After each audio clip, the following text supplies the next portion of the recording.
தரித்திரம் எந்த விதத்தில் மனுஷனை உருவாக்காது. தரித்திரம் மனிதனுடைய கேரக்டர் என்ன செய்யும்? அழிக்கும். ஐஸ்வர்யம் மனிதனுக்கு கொடுக்கப்படும் போது அவருடைய வாழ்க்கை மாறுகிறது, மலர்கிறது.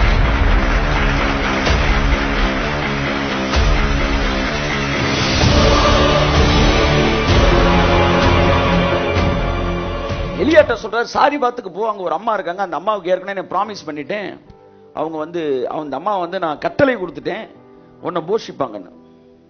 ஆமென் சொல்லுங்க. வாசிங்க தொடர்ந்து.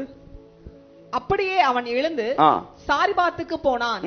அந்த பட்டணத்தின் ஒளிமுக வாசலுக்கு அவன் வந்தபோது அங்கே ஒரு விதவை விறகு பொறுக்கி கொண்டிருந்தாள்.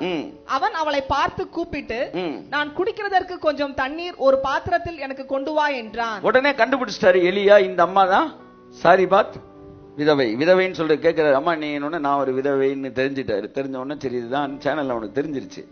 உடனே சொன்னார், கொஞ்சோண்டு குடிக்கிறதுக்கு ஒரு பாத்திரத்துல தண்ணி கொண்டு வாங்க அப்படின்றாரு. உடனே இந்த அம்மா போகுது, சரி தண்ணி தானே கேட்கிறான் கொடுப்போம் அப்படின்னு உள்ள போன உடனே அப்படியே அப்படின்ற கொண்டு வர அவள் போகிற போது அவன் அவளை நோக்கி கூப்பிட்டு, கொஞ்சம் அப்பமும் உன் கையிலே எனக்கு கொண்டு வா அப்படின்றாரு எலியா. என்னப்பா ஊழியம் நான் ஏன் திடீர்னு பார்த்தா நாம் கட்டடம் கட்டுவதற்கு அப்படின்னு புதுசு ஒரு ப்ராஜெக்டை கொண்டு வரானே அப்படின்னா, எலியா என்ன இங்க பிளான் பண்றான்னா, காட்ஸ் பிசினஸ்ல அந்த அம்மாவை கனெக்ட் பண்ணணும்னு நினைக்கிறான். அந்த அம்மாவை ஆசீர்வதிக்கணும்னு அவனுக்கு முடிவு எடுத்துட்டான்.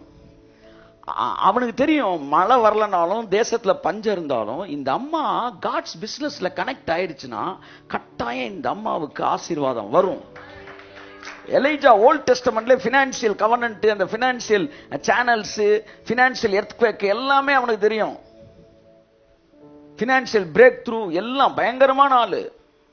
அதனால அந்த அம்மாவை ஆசீர்வதிக்கிறதுக்கு இம்மீடியட்டா காட்ஸ் பிசினஸோட கனெக்ட் பண்ணணும்னு அவன் பிளான் பண்ணி என்ன சொல்றான், கொஞ்சோண்டு எனக்கு அப்படியே கொஞ்சம் அப்பமும் கொண்டு வாப்பா அப்படின்னு. உடனே இந்த அம்மா சொல்லுது, வாசிங்க.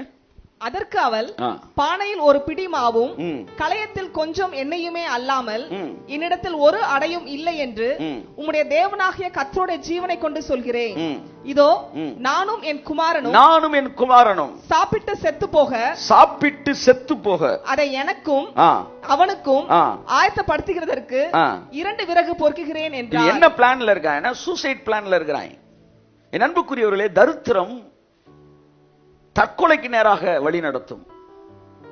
தரித்திரம் வழிப்பறிக்கு நேராக வழி நடத்தும், பொய்க்கு நேராக வழி நடத்தும், திருட்டுக்கு நேராக வழி நடத்தும். தரித்திரம் எந்த விதத்தில் மனுஷனை உருவாக்காது. தரித்திரம் மனிதனுடைய கேரக்டர் என்ன செய்யும்? அழிக்கும். உபாகம் 28 இருக்கு. தரித்திரம் ஒரு மனுஷனுடைய கேரக்டர் அழிச்சிரும். எல்லாத்துக்கும் மேல ஏழையின் தரித்திரம், வறுமை அவனை கலங்க பண்ணும். இங்கே ஒரு குடும்பம் பசியில பஞ்சத்துல கடைசியா இருக்கிற இந்த மாவு, இதை சாப்பிட்டுட்டு செத்துருவோம். எப்படி சாவன் பிளான் பண்ணான்னு தெரியல. ஏன்னா பசியில கொஞ்சம் கொஞ்சமா வதங்கி சாகிறத விட இனி வாழ்க்கையில எதிர்காலமே இல்ல, செத்துருவோம். நான் எத்தனை குடும்பங்கள் பேப்பர்ல வாசிக்கிறோம், கடன் தொல்லையினாலே குடும்பமா செத்து போறாங்க. ஆனால் நானோ உங்களுக்கு ஜீவன் உண்டாயிருக்கவும் அந்த ஜீவன் பரிபூரணப்படவும் வந்தேன் என்று சொன்னார். ஐஸ்வர்யம் மனிதனுக்கு கொடுக்கப்படும் போது அவருடைய வாழ்க்கை மாறுகிறது, மலர்கிறது. ஆனால் பிசாசு அதை வன்மையாய் கண்டிக்கிறான், எதிர்க்கிறான். ஏனென்றால் அவன் ஜனங்களை அழிப்பதற்கு திட்டமிடுகிறான். என் அன்புக்குரிய தேவ பிள்ளைகளே, வறுமை ஒரு நாள் அங்கீகரிக்காதீர்கள். ஐ ஹேட் பாவர்ட்டி சொல்லுங்க இயேசுவின் நாமத்தில். நான் அதை வெறுக்கிறேன், நான் அதை விரும்பவில்லை. வேதம் சொல்லுகிறது, நீ எதை நீங்கள் விரும்பவில்லையோ அது உங்களுக்கு தூரமாய் விலகி போயிருமா. எதை நீங்க விரும்புறீங்களோ அது மடியில உட்காருமா.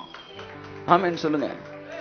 லவ் இருக்கு பாத்தீங்களா, அந்த லவ் தேவனுடைய மனிதர்களுக்கு தேவன் ஒரு விஷயம் கொடுத்திருக்காரு. என்னன்னா, அவன் யாரெல்லாம் நேசிக்கிறானோ அவனெல்லாம் ஆசீர்வதிப்பார். இதை நான் இத்தனை வருஷம் அனுபவத்தில் நான் பார்த்துட்டேன். அவர் கூட ஒரு 28 வருஷம் வாக் பண்ணியிருக்கிறேன். ஒன்ன கண்டுபிடிச்சிட்டேன். அவருக்கு ஒருத்தனை பிடிச்சிருச்சுன்னா அவனுக்கு யாரெல்லாம் பிடிக்குதோ அவனெல்லாம் ஆசீர்வதிச்சுட்டே வருவார். ஏன்னா அப்பதான் இவன் சந்தோஷமா இருப்பான். இவனை சந்தோஷப்படுத்தணும்னா இவனுக்கு பிடிச்சவன ஆசீர்வதிக்கணும். அதனால ஏற்கனவே சொல்லியிருக்கேன், ஆபிரகாம் ஈசாக்கு, ஆபிரகாம் இஸ்மவேல், ஆபிரகாம் சாரால், ஆபிரகாம் ஆகாரு, ஆபிரகாம் சுத்தி இருக்கிற அத்தனை லீகல் இல்லீகல் அம்புட்டையும் பிளஸ் பண்ணார். ஏனென்றால் ஆபிரகாம் ஆசீர்வதித்தான். அவன் என் சிநேகிதன். கர்த்தர் சொன்னார். ஆமென் சொல்லுங்க.